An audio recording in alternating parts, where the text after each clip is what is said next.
20 menit ini tolong saya dikontrol, karena saya kalau tidak dikontrol nanti saya mau jadi presiden terus. Jadi saya enggak. Oke.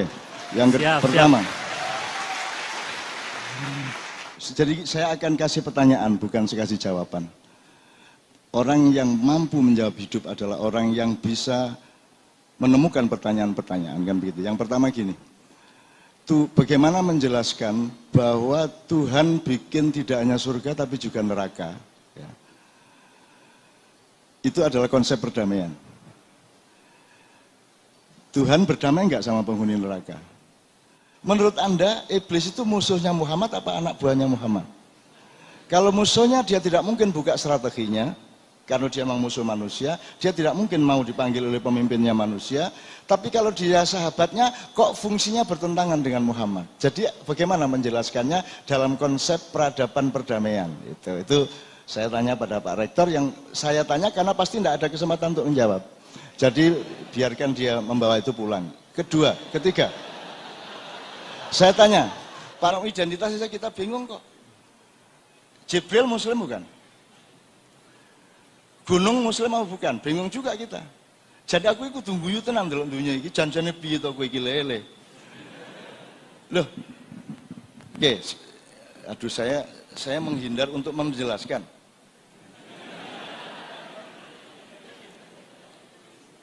Canon, maaf, 3 menit lagi, Canon. 3 menit? Oke.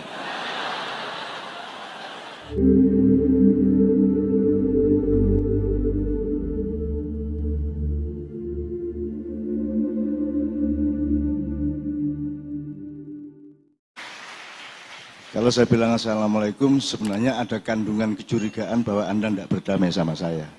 Maka saya perlu bilang Assalamualaikum. Jadi tolong presiden-presiden, gubernur-gubernur, tidak usah ngomong Assalamualaikum, tidak ngerti asal-usulnya bagaimana, untuk apa, dan seterusnya. Nomor 2, sebenarnya uraian Pak Rektor sudah sangat cukup. Kalau saya nambahi, nanti Pak Haidar nambahi, malah nambah perkara dan buka-buka luka yang enggak. Sebenarnya kalau mau konsisten, kalau memang kita dinamis dan benar-benar tadi ya, Al-Jami'ah Al-Islamiyah Al-Indonesia. Jadi sekarang tinggal diskusi kelompok. Terus nanti jam 11, setengah 12 pleno lagi, kan begitu. Bahannya adalah masing-masing bisa memutar kembali video dari Pak Rektor tadi. Itulah gunanya rektor, karena dia secara akademis dan dengan ekspertasi, pengalaman dan apapun, dia lebih unggul dari semua yang di sini, sehingga kalau sudah kebune ngomong ditambah gudel tambah ngerusak. Jadi sudahlah, sebenarnya cukup Pak Rektor tadi. Cuman saya andaikan ada diskusi kelompok, nanti saya titip pertanyaan. Nah, 20 menit ini tolong saya dikontrol, karena saya kalau tidak dikontrol nanti saya mau jadi presiden terus. Jadi saya enggak. Oke. Yang pertama. Jadi beliau tadi mengatakan gini, saya titip pertanyaan. Jadi saya akan kasih pertanyaan, bukan saya kasih jawaban. Orang yang mampu menjawab hidup adalah orang yang bisa menemukan pertanyaan-pertanyaan, kan begitu. Yang pertama gini, bagaimana menjelaskan bahwa Tuhan bikin tidak hanya surga tapi juga neraka. Ya. Itu adalah konsep perdamaian. Tuhan berdamai enggak sama penghuni neraka? Kalau konsepnya Tuhan itu bukan perdamaian, mosok Tuhan enggak berdamai. Tuhan kan yang bikin Islam. Islam itu artinya proses pendamaian. Aslama yuslimu atau salama yusalimu. Ya. Itu proses pendamaian. Jadi Tuhan bikin neraka. Harus kita bisa jelaskan dan temukan mindsetnya bahwa neraka itu adalah wujud dari perdamaian Tuhan kepada orang yang tertentu yang berbeda dengan yang dikasih ke surga. Itu kalau tidak bisa dijawab, nanti saya akan tanya rektor berikutnya. Gitu. Kedua, kok Tuhan bikin iblis segala macam itu untuk apa? Terus enak-enak ya. Terus iblis bantah, ngopo lho dadak gawe menungso barang pun gawean ming paten-patenan karo ngrusak kan gitu. Nah, tapi iblis oleh Allah diperkenankan kontrak sampai hari kiamat dan dia dibolehkan melakukan apa saja kemudian didata oleh Nabi Muhammad apa saja pekerjaan iblis, yang ditakuti apa, strateginya bagaimana. Nah, Nabi Muhammad itu bisa manggil iblis kapan saja, ya. Terus iblis bisa ditanyain, diwawancarai, dan dia buka semua yang dia lakukan. Jadi pertanyaannya di sini ada dua sub. Yang pertama, kok Tuhan bikin iblis ini, bagaimana menjelaskannya dalam konsep perdamaian, kan gitu. Kan ini ngaco ini iblis ini. Orang sido damai iki, orang sido sakinah iki, besengut terus, kan gitu kan. Terus tapi iblis yang katanya musuhnya manusia bisa dipanggil oleh Muhammad kapan saja. Dan iblis tidak mungkin manggil Muhammad. Tapi iblis taat kepada Muhammad, disuruh tanya apa aja jawab, disuruh datang-datang. Menurut Anda, iblis itu musuhnya Muhammad apa anak buahnya Muhammad? Kalau musuhnya, dia tidak mungkin buka strateginya, karena dia memang musuh manusia, dia tidak mungkin mau dipanggil oleh pemimpinnya manusia. Tapi kalau dia sahabatnya, kok fungsinya bertentangan dengan Muhammad? Jadi bagaimana menjelaskannya dalam konsep peradaban perdamaian? Itu saya tanya pada Pak Rektor, yang saya tanya karena pasti tidak ada kesempatan untuk menjawab. Jadi biarkan dia membawa itu pulang. Ketiga, saya tanya, Pak Rektor, saya minta satu ayat nanti setelah acara ini, yang Allah berwahyu kepada Anda itu, tolong Kak, saya kasih satu ayat aja. Ada enggak yang Anda bisa menunjukkan bahwa Allah berwahyu kepada Anda, terus Anda sampaikan ke saya dikasih tahu bahwa Anda dapat wahyu. Ada enggak di antara Anda? Angkat tangan. Ada enggak yang dapat wahyu dari Allah? Oh, jadi wahyu terakhir Muhammad, atau gimana?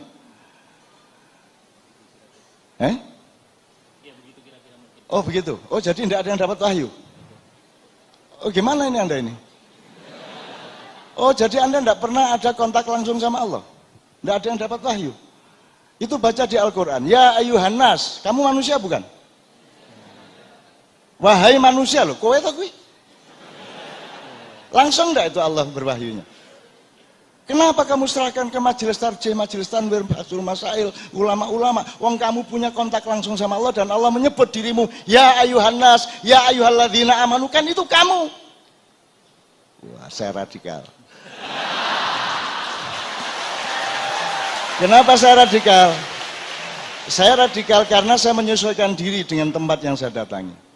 Sejak saya datang, kok potensi radikalismenya tinggi di UI ini. Loh, bayangin kiroahnya aja radikal.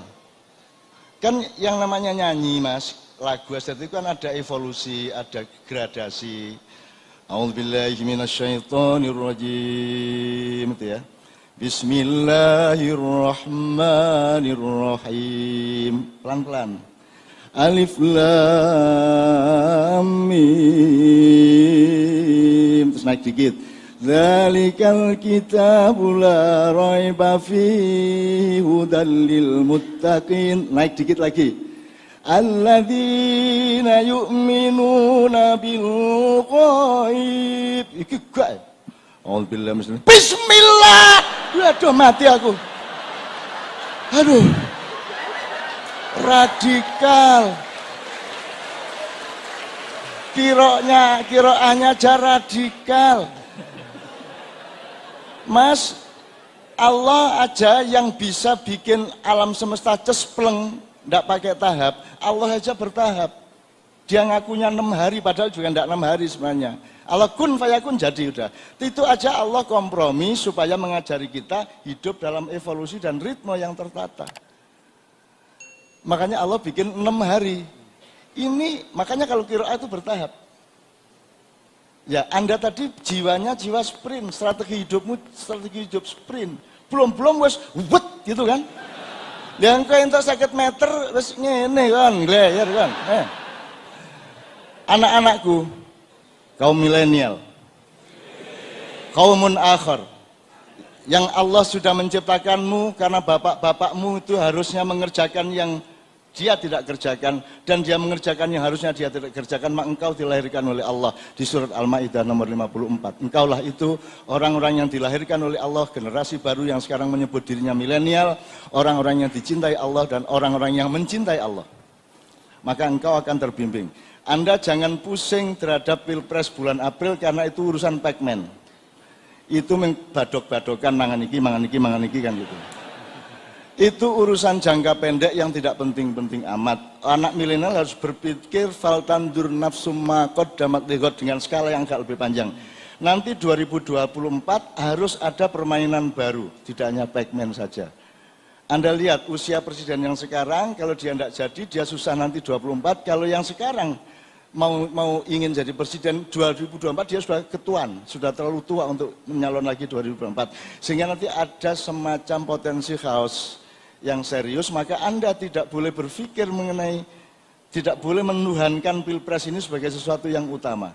Karena yang utama bagi Anda adalah menyiapkan permainan baru, Indonesia yang baru, mindset yang baru, pemikiran yang baru, view ke depan yang baru. Faltandur nafsu ma qaddamat lighad, dan Anda akan memulainya tahun 2024-25 ke atas. Dan anak-anakku, surat Al-Maidah 50 inilah yang aku tunggu-tunggu untuk memimpin Indonesia yang benar-benar baru. Dan itulah sebabnya aku datang ke sini, tidak untuk rektor dan orang-orang tua dan semua yang seusia dengan saya. Aku datang ke sini untuk anak-anakku, cucu-cucuku yang akan memimpin Indonesia. Oke, ini sudah, kalau saya panjangin jadi pidato kenegaraan, gitu. Jadi mending saya nyicil aja, saya mohon izin. Jadi saya nyicil pertanyaan. Jadi misalnya beliau tadi mengatakan udkhulu fis silmi kafah. Sekarang tanya sama Pak Rektor, kenapa saya Tuhan kok nggak terang-terangan aja kalau Islam itu memang agama perdamaian? Kok Allah nggak ngomongnya udkhulu fil islami kafah? Kenapa kok silmi? Ojo imbas-imbis to, cetha Islam ngono lho. Oh, tapi dia bilang lho, ora karepku pancen silmi kok, kata Tuhan gitu. So what is it silmi? What is different between silmi wal Islam? Ini bukan saya yang jawab, Pak Rektor yang dia menjawab. Wani dadi rektor, wani ngatasi masalah, kan begitu. Ya, Pak. Kenapa silmi? Ma makna silmi? Limadha la yaqul udkhulu fil islami kafah, tegas. Kenapa kok fil silmi? Pasti ada satuan yang berbeda, ada padatan atau lembutan yang berbeda, ada literan atau meteran yang berbeda antara silmi dengan Islam. Itu pertanyaan, pokoknya tak takoni. Termasuk tadi yang radikal tadi. Anak-anak muda, kamu jangan sprintnya nanti untuk April enggak apa-apa. Tapi untuk masa depanmu kamu harus maraton. Harus maraton nyetelnya, gurung-gurung kok bismillah, waduh. Kamu sebentar aja loyo kamu. Ejakulasi dini bangsa Indonesia. Iya Mas ya? Berpikir panjang. Dan kalau berpikir panjang, nanti strateginya berbeda. Kalau Anda lari sprint, itu enggak usah mikir nafas, enggak usah mikir apa-apa, lari gitu aja. Itu kalau sprint. Tapi kalau Anda maraton, Anda harus punya strategi, harus punya teknik, harus punya metodologi. Misalnya, ritme kaki Anda tidak boleh sama dengan ritme nafas Anda. Nah, begitu kalau dalam tentara ada infanteri, ada kavaleri, ada artileri, dan seterusnya. Pasukan itu tidak hanya yang kelihatan, tidak semua prajurit ada di dalam pasukan. Tafadhol, alhamdulillah. Selamat datang tepuk tangan semuanya, teman sekalian. Ya. Ketua Pimpinan Pusat Muhammadiyah, Dr. Haidar Nasir, silakan Pak. Saya sedang menghimpun pertanyaan Pak Hajar kepada Pak Rektor. Kalau tidak bisa menjawab, nanti tolong dipertimbangkan kembali ya, direktornya berikutnya ya. Oke, saya himpun karena waktu saya tinggal sedikit. Saya himpun pertanyaan benar-benar. Yang untuk anak-anak milenial sudah sangat jelas, Anda harus berpikir panjang. Korea itu ngomong bangsa dan negaranya itu skalanya sampai 300 tahun, tidak hanya 80 tahun. Sekarang kita punya 2045-2085, Anda harus berpikir lebih panjang lagi. Anda harus berpikir bahwa hidup itu abadi, tidak sementara. Anda segera mengalami transformasi dari dunia biologi dan fisika menuju satu satuan yang berbeda, dimulai dari Anda ketemu Mungkar Nakir. Kemudian Anda hidup fil jannati adnin tajri min tatil anharu kholidina fiha abada. 2 kali keabadian dengan 4 provinsi surga. Anda harus berpikirnya sangat panjang. Oke, saya urut aja Mas ya Pak. Tadi barusan ngomong tentang kiroah radikal namanya Pak tadi Pak ya. Soalnya Batak dia, Pak. Batak. Wow, nek Jawa luwih halus Batak. Wah, radikal wis. Untung nggak ada yang sakit jantung. Bismillah buanter banget tadi. Bala'udzubriyanya. Oke, sekarang kita ke judul, Mas. Ini judul ini kan luas banget ini. Nggak bisa Anda 2 jam membereskan. Ini terlalu luas. Akhirnya kita jadi basa-basi loh kalau kita nggak serius loh. Sekarang gini. Kan dalam satu peristiwa, dalam satuan sejarah selalu ada subjek, ada objek, ada predikat gitu ya, atau apapun ya dalam bahasa Indonesia. Sekarang saya tanya. Pertama, kalau judulnya Islam, kebangsaan dan perdamaian, kenapa di atasnya bukan dialog keislaman? Kok yang dipilih dialog kebangsaan? Kenapa bukan dialog perdamaian? Ini cara berpikirnya bagaimana? Ini saya nggak nyalain, saya cuma tanya, inget enggak yang bikin ini? Punya kesadaran enggak terhadap pilihan ini? Apa waton wae lah, biasanya ngono kuwi kan gitu, template. Oke ya. Kenapa di atasnya bukan dialog perdamaian? Toh tujuan utamanya, goalnya adalah perdamaian. Why don't you put perdamaian sebagai judul utama? Dialog perdamaian. Gitu kan. Oke, itu pertama. Tadi saya nggak nyalain pokoknya, kowe kelingan ora toh? Gitu. Janjane kelingan ora, gawe iki waton apa? Gitu ya. 2. Islam tadi saya sudah tanya Pak Rektor waktu kita. Islam di sini maksudnya subjek, apa sifat, apa mesinnya atau apa? Menurut beliau bisa kedua-duanya loh, enggak bisa. Harus cetoh subjeknya, apa mesinnya atau alatnya. Ya. Jadi kalau perdamaian jelas tujuannya. Kebangsaan satuan subjeknya, yaitu bangsa. Karena nanti ada bangsa, ada rakyat, ada negara, ada umat, ada individu, ada kelompok, ada milisi, ada ormas segala macam. Itu kan satuan-satuan yang berbeda-beda. Nah, maksud Anda bangsa ini apa? Itu. Ini kalau diterusin kan harus seminar 3 hari, Pak. Ya gimana kita nih Pak Haidar? Kita dulu meneng-meneng dijajah. Setelah itu jadi Indonesia kan bukan maunya kita. Terus kita pisah sama Brunei, kita menjadi negara yang berbeda dengan Malaysia. Padahal kita sama dengan mereka, budayanya semuanya. Tiba-tiba kita menjadi orang asing yang tidak sebangsa. Dan itu semua bukan karena kita mau, tapi karena kita dijajah Belanda, Inggris, dan lain-lain. Jadi sesungguhnya Indonesia ini adalah anak jadah dari penjajahan. Jane rano Indonesia, aslinya kan gitu, ngaku aja, rano aslinya. Yang ada Mataram, gitu ya, Keraton Ternate, Keraton Solo, kan begitu yang ada, dan seterusnya. Ini juga mengandung masalah sangat banyak. Oke, tapi enggak apa-apa. Judul ini kita lihat itikat baiknya aja. Kalau pertanggungjawaban akademis dan metodologisnya tidak apa-apa lah. Indonesia juga tidak ngerti juga metodologi ki apa janjane wis ramu wis watone aku badi pira ngono lah gitu. Gitu. Berikutnya. Mas, ini nggak mungkin dicapai. Ini berat sekali. Jadi saya menulis di sini. Ini sangat berat karena Anda berani jadi Ismail Ibrahim enggak? Kalau Anda tidak berani jerbasuki, tidak berani mawabaya, Anda tidak bisa jerbasuki. Karena kalau Anda benar-benar mau perdamaian di dalam bangsa Indonesia maupun bangsa Indonesia dengan dunia, secara Islam, Anda harus menyembelih yang terpenting yang Anda jalani sekarang.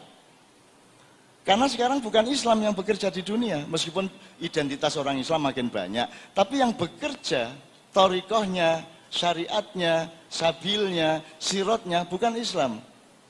Bukan Islam sama sekali. Yang berjalan ini bukan Islam di dunia ini. Kita hanya identitas yang dimaksud Pak Rektor tadi, Islam meningkat itu kan mengidentitas. Dan sekarang orang sekarang menyangka Nabi Musa bukan Muslim kok. So, Nabi Adam bukan Muslim. Nggak identitasnya kita bingung kok. Jibril Muslim bukan? Gunung Muslim apa bukan? Bingung juga kita. Jadi aku ikut tunggu tenan dalam dunia ini. Janjane piye to kowe iki lele. Loh. Oke. Aduh, saya menghindar untuk menjelaskan.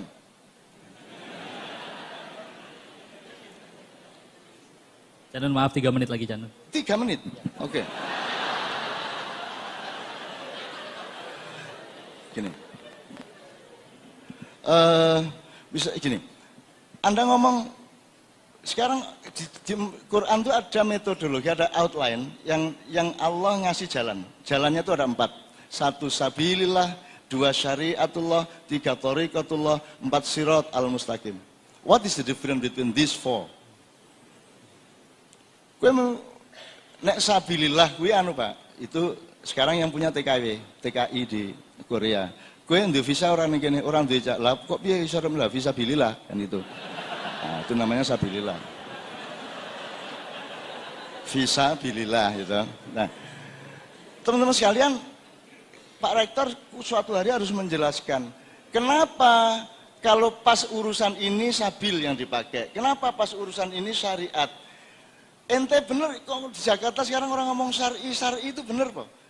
Tidak mungkin syariat itu dipakai oleh manusia dan dari manusia. Syariat itu milik Allah. Dia dasar hukum semua kehidupan. Kalau sudah diterjemahkan manusia, ditafsirkan, diijtihadi, diinterpretasi, itu namanya fikih. Jadi jilbabmu itu bukan jilbab syar'i, itu jilbab fikhi namanya. Langit ini orang ngerti. Tidak ada bang syariat, bang fikih. Lah orang ngerti bedane pari karo sego piye? Kuwi sego, kuwi gethuk, kuwi bubur, kuwi lontong, kuwi lepet, dudu pari. Parine kuwi syariat, kalau yang Anda